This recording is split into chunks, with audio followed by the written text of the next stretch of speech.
उत्तर प्रदेश के लखीमपुर खीरी से भारतीय जनता पार्टी के सदर विधायक योगेश वर्मा और बार एसोसिएशन लखीमपुर खीरी के अध्यक्ष अवधेश सिंह के बीच जो मारपीट की घटना हुई थी, जिसमें बार एसोसिएशन के अध्यक्ष अवधेश सिंह ने कोऑपरेटिव चुनाव में पर्चे को लेकर के योगेश वर्मा को थप्पड़ मारा था, जिसके बाद लखीमपुर खीरी ही नहीं उत्तर प्रदेश में एक तरीके से एक तरफ ठाकुर नेता एकजुट हो रहे थे, दूसरी तरफ पूरे प्रदेश के कुर्मी नेता एकजुट हो रहे थे। ये लड़ाई लगातार बढ़ती जा रही थी। लखीमपुर खीरी में एक दिन पंचायत भी हुई थी, जिसमें 20 से 25 हजार लोग इकट्ठा हुए थे, जिसमें दर्जनों विधायक भी शामिल हुए थे। लगातार ये लड़ाई बढ़ती जा रही थी। उपचुनाव में भारतीय जनता पार्टी के लिए ये मुसीबत का सबब बनती जा रही थी, क्योंकि कई ऐसी सीटें हैं जहां पे कुर्मी बाहुल्य है या ओबीसी सीटें हैं, वहां पे भारतीय जनता पार्टी का नुकसान हो जाता। योगेश वर्मा लगातार मांग कर रहे थे कि जो अवधेश सिंह है या उनकी पत्नी जो है पुष्पा सिंह, उनके खिलाफ कार्रवाई की जाए। इसके अलावा 2 लोग और शामिल थे, लेकिन उनके खिलाफ न तो निष्कासन हो रहा था, न एफआईआर दर्ज हो रहा था।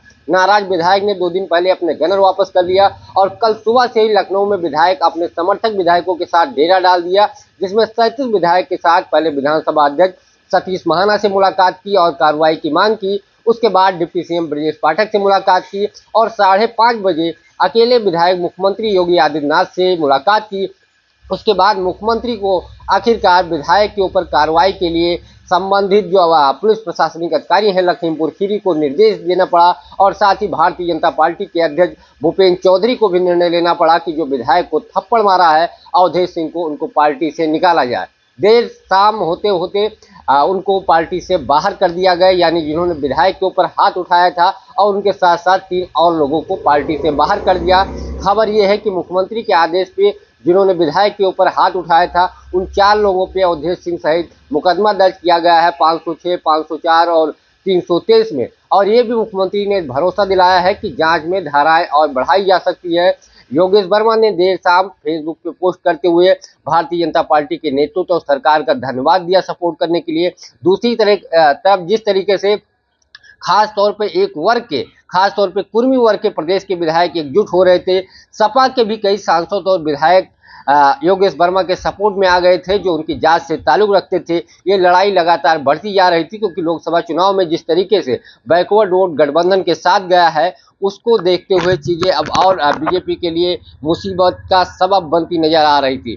और मुख्यमंत्री इस पूरे मामले पे लगातार सरकार की तरफ से चुप्पी साध रखा गया था और बीजेपी की तरफ से भी कोई कार्रवाई नहीं हो रही थी, लेकिन अब आखिरकार उनको पार्टी से निकाला गया और एफआईआर दर्ज करने की बात भी सामने आ रही है। लेकिन ये करते करते 4-5 दिन हो गए और पूरा माहौल लखीमपुर खीरी, हरदोई और शाहजहांपुर, गोंडा या बाराबंकी में कहें तो एक तरीके से कुर्मी वर्सेस क्षत्रियों की लड़ाई बनती जा रही थी, जहां अवधेश सिंह का करणी सेना स्वागत कर रही थी, कई वर्ग स्वागत कर रहे थे, माल्यार्पण कर रहे थे, नारा लग रहा था कि देखो देखो कौन आया, शेर आया, शेर आया। करणी सेना जाकर के लखीमपुर खीरी में अवधेश सिंह का स्वागत किया। दूसरी तरफ नाराज जो कुर्मी नेता थे वो लगातार ये मांग कर रहे थे कि विधायक के ऊपर हाथ उठाया गया, वो भी सत्ता पक्ष के, और खास तौर पे ओबीसी वर्ग के जिस तरीके से मारपीट की गई, इस घटना में तत्काल कार्रवाई की जाए, एफआईआर दर्ज की जाए। कई दिन संघर्ष के बाद आखिरकार कल देर शाम भारतीय जनता पार्टी ने निर्णय लिया, सरकार ने भी निर्णय लिया, अब कार्रवाई भी हो रही है, पार्टी से निष्कासित भी कर दिया गया है। लेकिन अब चीज़ें जिस तरीके से माहौल बनती लग रहा है, मामला काफ़ी देर हो चुका था। हालांकि बीजेपी ने इसे सुलटाने की कोशिश की, विधायक भी खुश हैं, अभी भी विधायक लखनऊ में डेरा जमाए हुए हैं। आज दोपहर उनकी प्रदेश अध्यक्ष बीजेपी के भूपेंद्र चौधरी और संगठन महामंत्री धर्मपाल से भी मुलाकात हो सकती है। फिलहाल कोऑपरेटिव का चुनाव उस दौरान स्थगित कर दिया गया था जब विवाद हुआ था।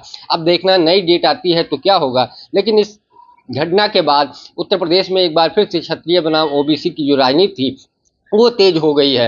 लगातार अखिलेश यादव इस मुद्दे को लेकर सरकार को घेर रहे थे और तंज कस रहे थे कि एक सत्ता पक्ष के विधायक के साथ मारपीट हुई, लेकिन मुकदमा नहीं दर्ज किया गया। और लोकसभा चुनाव में जो कुर्मी बाहुल सीटें थी उस पर समाजवादी पार्टी ने विजय हासिल की, बीजेपी से ज़्यादा सीटें जीती। यही कारण है इस लड़ाई में समाजवादी पार्टी अपना नफा देख रही है और बीजेपी का इस पूरे मामले में नुकसान होता नजर आ रहा था। फिर बीजेपी को इस पूरे मामले पर निर्णय लेना पड़ा, कार्रवाई करनी पड़ी और विधायक सहित उनकी पत्नी और 2 और लोगों को पार्टी से बाहर का रास्ता आखिरकार दिखाना पड़ा। पंकज चतुर्वेदी, टीवी 9, लखनऊ।